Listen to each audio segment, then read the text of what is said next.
Bom, pessoal, olá a todos. Continuando aqui nossa sériezinha sobre Atos dos Apóstolos, né? Estamos chegando já no final do ano, penúltimo mês do ano. Então vamos começar com Atos 4. Primeiro eu vou ler aqui só do versículo 32 em diante, que aqui é interessante, que fala assim, ó. A multidão dos que haviam crido era um só coração e uma só alma. As pessoas que se converteram a Jesus. Ninguém considerava exclusivamente seu o que possuía, mas tudo entre eles era comum, ou seja, ninguém tinha um bem como propriedade privada, era tudo comum entre todos. Qual é o nome disso? Comunismo. Ou seja, foram essas ideias aqui da Bíblia, junto com outras ideias, que inspiraram autores até chegar em Karl Marx para criar o comunismo, ou seja, tinham tudo em comum. E hoje você vê uma massa de cristãos aí anticomunistas. Imagina se um cristão pudesse viajar no tempo e ver uma sociedade assim com tudo em comum. Eles iam falar que nem Malafaia. Comunista, esquerdopata, canalhas. Era isso que o cristão ia dizer. Sendo que a Bíblia mostra uma realidade comunista. E só para exemplificar, uma sociedade que fez isso até hoje, que implantou um sistema assim comum, é os kibbutz de Israel, onde eles têm tudo em comum. E dá certo até hoje. Então imagina um cristão se pudesse voltar no tempo. Ele ia ficar chocado. Com grande poder, os apóstolos davam testemunho da ressurreição do Senhor, e todos tinham grande aceitação. Não havia entre eles necessitado algum. De fato, os que possuíam terrenos ou casa, vendendo-os, traziam os valores das vendas, e os depunham aos pés dos apóstolos. Distribuía-se então a cada um segundo a sua necessidade. Comunismo! Ai, meu Deus. Imagina se o céu for comunista, se não tiver propriedade privada. For tudo bem comum. Que nem aqueles filmes espírita que eles mostram lá o Nosso Lar, onde a casa, você escolhe a casa que você se adequa melhor, onde você não tem nada privado, onde tudo é compartilhado entre todos. Rapaz, o que ia ter de cristão de direita dando chilique lá no céu? Aí sim eles iam fazer uma outra rebelião no céu. Aí aqui no versículo 36 tem uma coisa interessante. Olha só, preste atenção. José, lembrando que os cristãos falam que Lucas foi um grande historiador, né? Escreveu tudo minuciosamente em detalhes. Então vamos ver o que Lucas escreveu aqui. José, a quem os apóstolos deram o cognome de Barnabé, que quer dizer filho da consolação, era levita. Opa! Então esse José aqui, ele era levita. Inclusive no grego está a mesma coisa, tá, pessoal? É levita. É um descendente de Levi, da tribo de Levi. Levita. Originário de Chipre.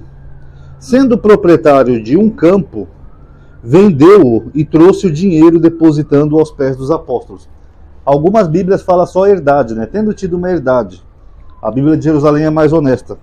Aqui, pessoal, em grego, a palavra que aparece aqui como herdade, o proprietário de um campo, em grego é agro. Não lembra algo em português? Agro? Agropecuária, o agro é nosso, o agro é pop. Agro é a mesma coisa. Que em grego é assim, ó.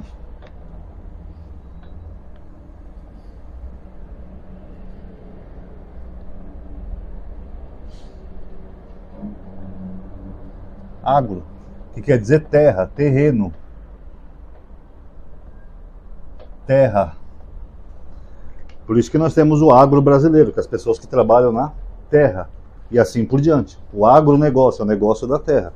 Então, agro em grego. Só que tem um probleminha aqui, pessoal. Os levitas podiam ter terra, agro. O que diz lá na lei no Velho Testamento? Que os levitas não teriam parte na herança, ou seja, eles não teriam terra, propriedade. Que eles iam viver do quê? Dos dízimos das outras tribos. Os levitas que receberiam os dízimos. Justamente por quê? Porque eles não poderiam ter terra. Eles eram proibidos, como são até hoje. Então o levita ele vive só do sacerdócio, de fazer lá o trabalho dele, no templo, essas coisas. Ele não pode trabalhar ou ter terra. Então como que Lucas fala que tinha um levita que tinha terra e vendeu para dar aos apóstolos? Aqui, ó. Era levita de Chipre, sendo proprietário de um campo. Não é nem herdeiro, ele era o proprietário de um campo. Vendeu e trouxe o dinheiro, depositando aos pés dos apóstolos. E aí, como é que fica isso daqui, pessoal? Complicado, né? Levitas não podiam ter terra. Então essa aqui é uma mentirinha do livro de Atos. Quer dizer que o autor Lucas, tão bom historiador, ele não sabia disso, que os levitas não tinham propriedade na terra. Tá? Vamos ver agora outra parte aqui. Atos 5, 34 e 35. Cadê o versículo 34? Isso nós estamos só no comecinho do livro, tá, pessoal? Estão gostando? Se quiser eu faço outro livro, tá? Porque alguns livros são mais chatos que outros. Ó, os apóstolos vão ser julgados lá pelo Sinédrio, né? Pedro, Paulo, João, etc. Aí o que acontece, ó? Então levantou-se no Sinédrio um certo fariseu chamado Gamaliel. Opa, quem é que se levantou aqui? Gamaliel. Gamaliel. Opa, Gamaliel se levantou aqui. Era doutor da lei, respeitado por todo o povo. Ele mandou retirar todos os homens por um instante, os que estavam sendo julgados, e falou: varões de Israel, atentai bem no que fareis a estes homens. Aqui eu vou pular alguns versículos, que eu vou voltar aqui depois, tá? Aí ele fala assim: portanto digo-vos, deixai ocupar-vos com estes homens, soltai-os. Pois se o seu intento ou sua obra provém dos homens, destruir-se-á por si mesma. Se vem de Deus, porém, não podereis destruí-los. Então o que ele está falando? Soltai esses apóstolos. Gabriel mandou soltar. Solta esses homens, pessoal. Se o que eles estão falando é de Deus, a gente não pode combater. Se não for de Deus, vai se destruir por si mesmo. Esse era o Gamaliel, como é apresentado aqui na Bíblia. Agora, olha que curioso, ó. Em Atos 22:3, vou avançar aqui alguns capítulos. O mesmo autor, o mesmo livro.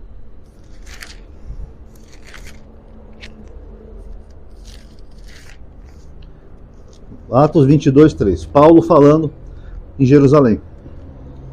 Eu sou judeu, nasci em Tarso, na Cilícia,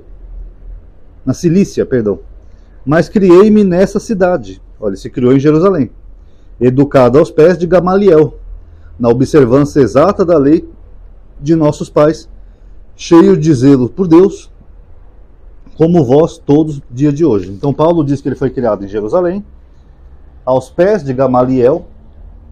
Então ele era um discípulo de Gamaliel. Só que Gamaliel mandou soltar os apóstolos. E o que Paulo fazia segundo o próprio livro de Atos? Ele perseguia a igreja. Ele pediu cartas ao sumo sacerdote para ir perseguir cristãos onde quer que eles estivessem. Então como que alguém que foi educado por Gamaliel, que era um pacifista, que chegou a mandar soltar os apóstolos, perseguia a igreja? Ele tinha autorização de Gamaliel para perseguir os cristãos? Porque Atos retrata um Gamaliel pacifista. Só que Paulo não, Paulo ele perseguia a igreja. E onde que está Paulo aqui no julgamento dos apóstolos? Ele não falou que foi criado em Jerusalém? Então se ele foi criado em Jerusalém, ele deveria estar aqui nesse momento aqui que teve essa contenda, aqui, essa confusãozinha. E Paulo poderia até ter opinado ali, se ele estava junto do Sinédrio, ele podia ter falado, não, esses homens pregam heresia, que não sei o quê. Cadê Paulo aqui? Vocês estão notando que isso aqui é só invenção do autor? Se Paulo, segundo ali o próprio livro de Atos, ele foi criado aos pés de Gamaliel, ele era para estar aqui.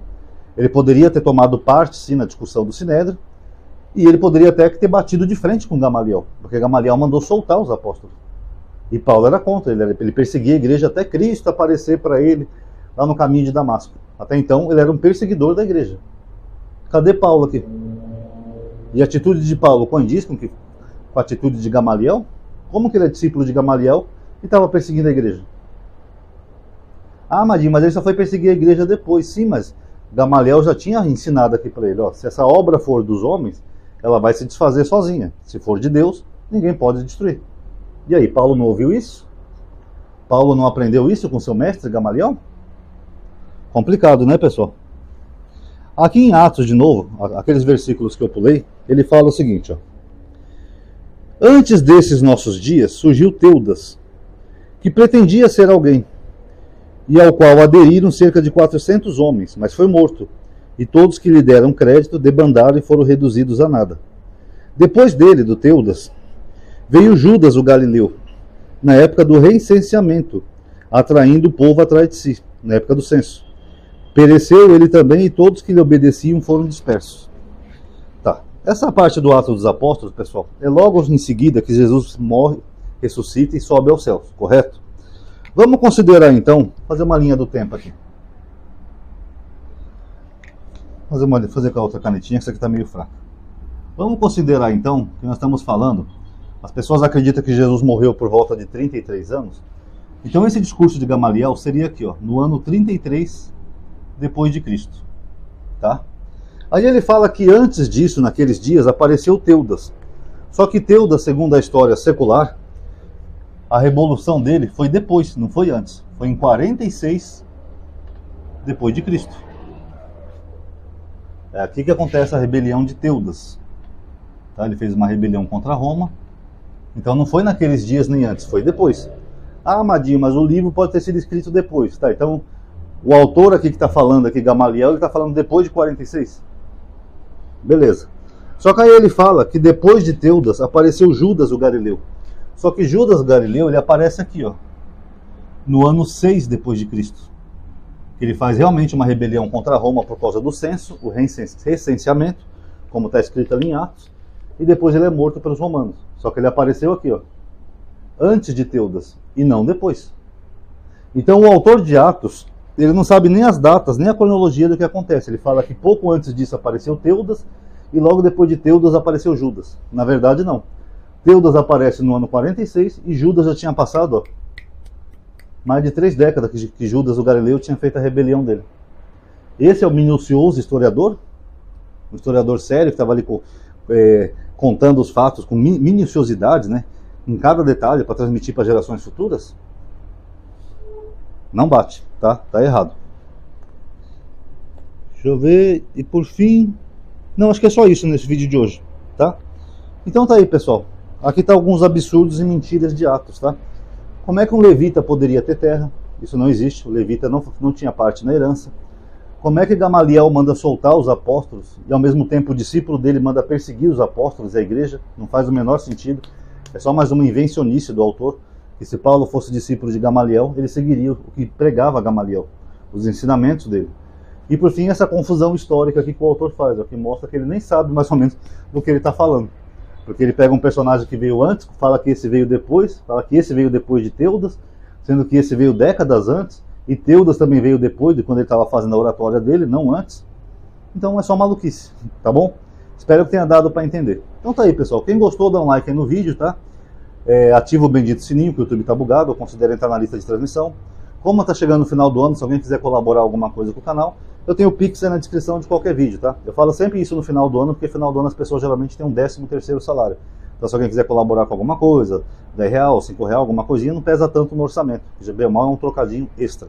Afinal, a gente fica o ano inteiro aqui papagaiando sobre a Bíblia, tá bom? Comente também se vocês entenderam esses 3 pontos, tá? Esses 3 pontos confusos aqui do autor. E comentários também dá engajamento.